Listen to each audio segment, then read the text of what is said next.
Hi everyone, Hat Robin here, and I'm gonna be taking on the Nargacuga in the storyline with my sleep hunting horn.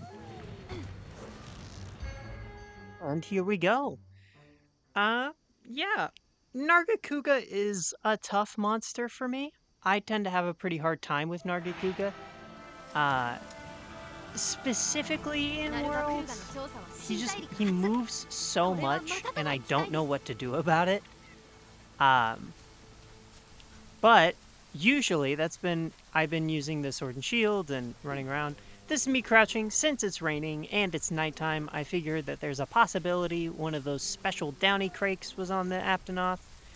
They were not, unfortunate. So instead I just want to grab some tracks. Start getting to where the Nargacuga is. I couldn't quite remember. I start grabbing these and I start hearing and I see that something is seeing me. And they're freaking, and it's right there. It's literally right behind me, and I had no idea. So I figure I might as well get my songs up and ready. Grab another track. You know what? Let's go ahead and grab some more tracks. They're here. Try and level this up as soon as possible.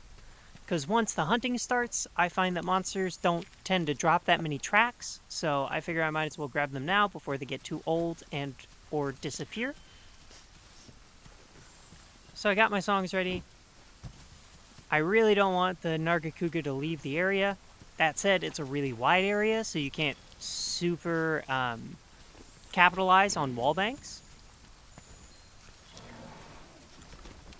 Get that rock steady. I thought that I had already grabbed slinger ammo. So I do this. I move to the head. I slap, and I spam. I'm trying, it doesn't work. And I go, I don't have any slinger ammo. And I just took that spin. Honestly, one could argue that that's where the hunt really went wrong. Just such a bad start. And I just keep not getting the... Like, that's so much of my health. And now I have to do my weaken and like try and capitalize on the topple. It's tough. It's tough. Oh, I don't know why I went for that. And of course, my cat has the shield spire still, because I'm really trying to get that leveled up so I never have to use it again. Get the mount, try and get him out of this little area. It's a little tight for my liking, and the elevation into the water is probably going to mess me up. Or at least that was my hope, but I had already forgotten that the shield spire dummy was already there, so that's going to take a lot of that. If you heard that, that was my phone. Someone is trying to call me. Yes, I have the Jurassic Park theme song. But yes, this hunt is an interesting hunt, and we'll talk later about why.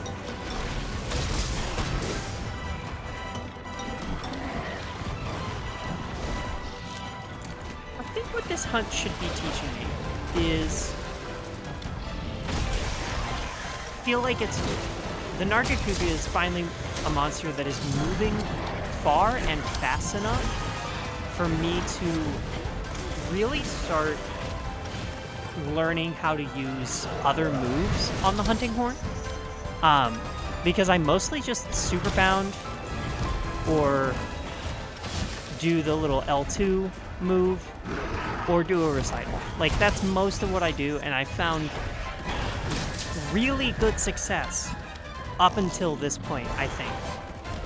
Well, Barryoff, kind of. But really, Nargacuga is testing me hard on this. That is good to know that, it's good to know that when you're at his chest and he does his bite, it doesn't hit. If this was Monster Hunter Rise, it would have hit. The hitboxes are a lot bigger on that game. There's a YouTuber called Pyrek and he was talking about his theory as to why. And his theory as to why the hitboxes are so much bigger in Monster Hunter Rise and Sunbreak is that those games are very counter-heavy, and so bigger hitboxes makes it easier to counter. And I definitely agree with that. But I also think part of the reason that the hitboxes are bigger, in a slightly more cheap, potentially, way, is because of the wire bug and the intense level of verticality, and like super quick movement. Here's me hoping that he comes up so I can get that paratoad. Throw that in, and he just immediately goes past it. I cannot bank on this guy doing anything that I want. But yeah, with the intense level of like movement, I feel like that was their slap patch solution to try and make sure the monsters can, quote unquote, keep up with the hunter just by making the hitboxes bigger. Makes it easier for them to hit us, because it was so much easier for us to hit them and not get hit. Not saying that Monster Hunter Rise is a cheap game. It's a very, very good game. I've got almost 500 hours in it. I was really hoping I could get a stun with that impact echo wave for that one, but that's fine. I didn't need to roll there. I'm learning.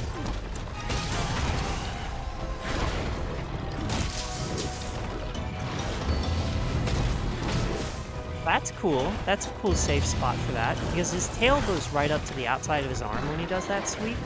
So if you're just on the inside of the arm, you're safe. Of course, we get the paralysis right as I start running away. Thank you, kitty cat. Let's try and get that stun.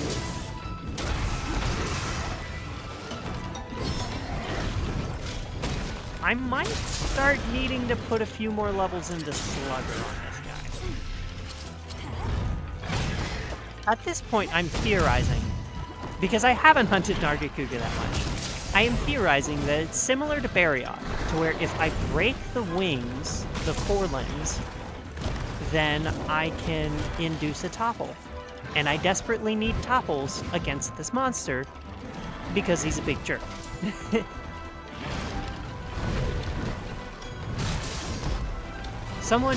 I was just talking to you about this. Someone described the Nargacuga as the bat monster, and that genuinely surprised me. I don't know about you, but I look at this and I think it's more like a cat with wings than a bat. But I guess they looked at the wings and they saw kind of the fleshy membranes, and they were like, oh, you know what? That's a bat. I was really hoping that that would hit the head. It did not. Especially because I see videos of people trying to do wake-up hits with impact echo wave. Hoping that he comes after me. No, he's tired. I could have sharpened earlier. And of course now he's out of being tired, which means he's going to get enraged soon. And there's that pounce. I dodged the pounce. I'm surprised and impressed, and then I immediately get hit by that. I just feel like I'm getting pummeled by this guy. I always feel like I'm getting pummeled by him. I wonder if the lance will fare better. Of course, in order for that to happen, I would need to get a lot better with the clutch claw counter, because he moves so much, just to keep up. Gotta rebuff those songs.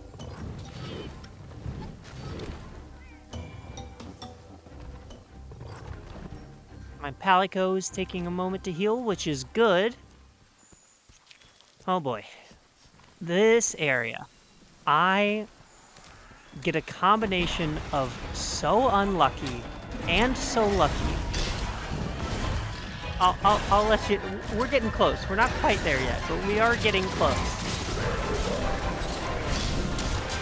Hit that. Unfortunate. Unfortunate that we missed that topple and get this instead. And especially unfortunate that he's so far, and he doesn't even fall down out of it. They fall down out of it. That's like the rule. Why didn't he fall down out of the little net trap? Maybe it's just because that's the rule when it's your the environmental like tail raiders. I don't know. I was really hoping for that to be more impactful. I felt like I barely got anything out of it. So it's around this time as I'm hunting that my cat, my real life cat Cookie, decides that she really wants to go outside. And I play on console, so I don't have a mod to where I can pause this game. So I can't let her go outside. So instead, she decides that she gets up onto the bed and tries to tell me a lot more intensely that she wants to go outside. And she's very, very insistent.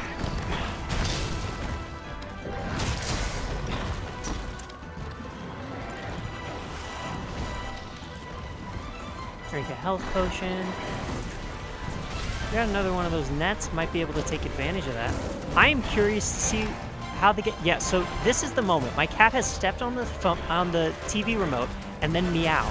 And what happened in the meow is I am now taken to another input on my TV of cats in boxes just meowing. And I've tried to just pause the game and hope for the best. And I'm moving my cat to try and change the channel to get to the remote. And I'm finally back.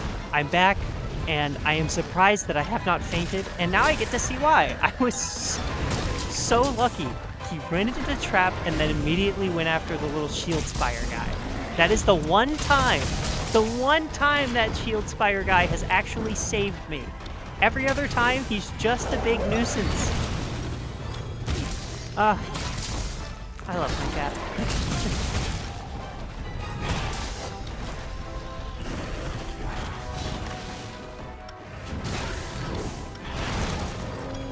And it's not 2 spins because he's not angry.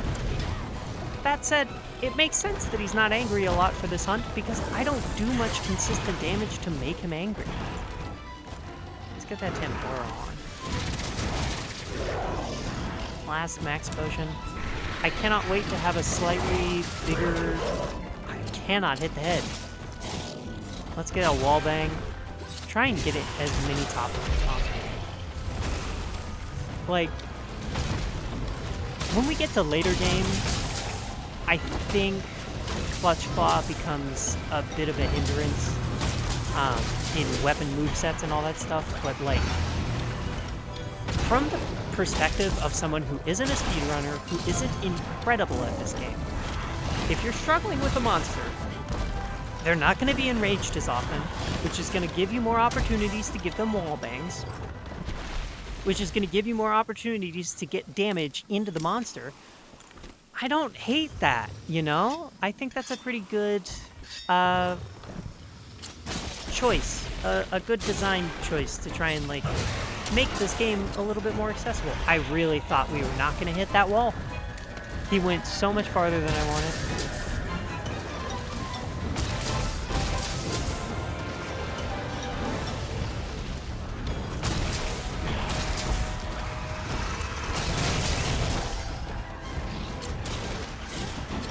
I figure I should weaken the arms since that's something that I tend to be finding myself hitting a lot.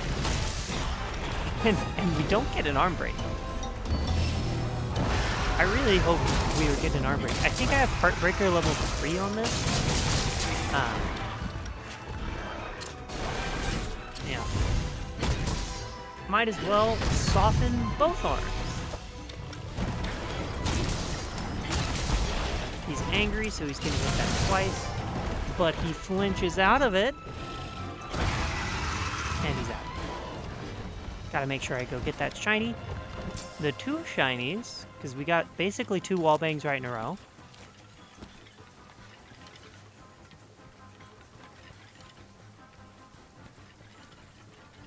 Yeah.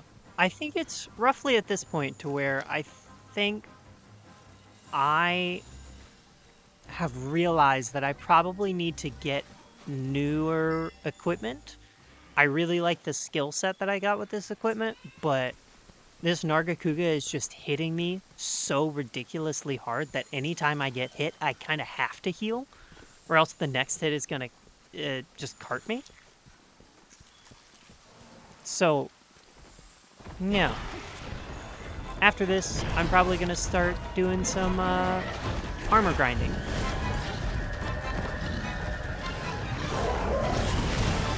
So, like, I got some decent pieces. Like, my legs are one of those Festival Blossom pieces, and I know that's not, like, necessarily the strongest endgame set. However, it's especially good because it feels like you can kind of, like... Why didn't I go for the head? Why am I going for the arm? What is wrong with me? This is the topple. This is the perfect opportunity to hit the head. I have such a hard time hitting this guy's head. What's wrong? Whatever. Roll through the roar. Yeah. Hits the Jagras because, of course, you're in my way. Yeah, I mean, that was a simple tail swipe. Like, that took so much out. That was so close. That was so close. And he's already dead. It feels like I have been absolutely brutally pummeled by this guy. I am surprised that he is already on his way out.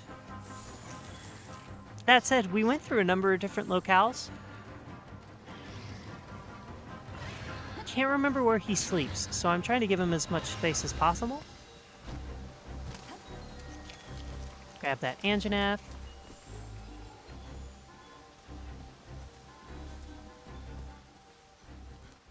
Agitator wore off, which is, I think, funny enough, that is one of my favorite parts about having Agitator, is knowing without having to see the monster when they have fallen asleep when they're on death's door like this. Because I just get the notification that Agitator's worn off, and it's like, great, they're going into their sleeping animation, I can make my way into the area. Oh, and there's the hunt. Oh my gosh. That was tough. That was a lot tougher than I wanted to be. I like Nargacuga aesthetically. I like Nargacuga's armor. I have such a hard time having fun fighting Nargacuga.